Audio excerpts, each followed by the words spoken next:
Corporate profits as a percentage of the economy are higher than they've been since the early 1950s. Total, that's a fact, total payroll compensation as a percentage of the economy is lower than it has been since the 1950s.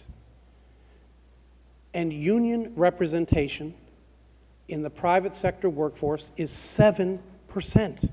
We keep talking about big labor, big labor. It's 7% of the private sector workforce, but I will suggest to you that the reason that corporate profits are at an all-time high, and the reason that, or since the 1950s, and the reason that total payroll compensation is lower than it's been since the 1950s, and the fact that labor representation in the workforce is 7%, that's not a coincidence.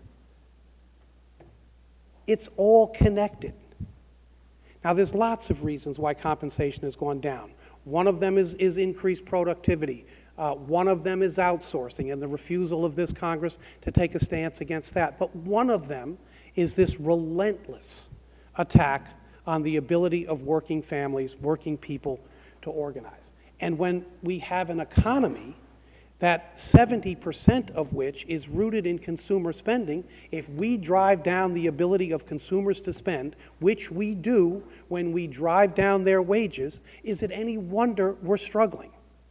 So let's leave aside the personal story, something I don't want to do, because I sit on this committee as a result of the fruits of collective bargaining. My father worked 90 hours a week to put 5 kids through college, to give his kids an opportunity that he never had. He had that right, he had that ability because of the protections his collective bargaining agreement gave him. But let's leave those stories aside.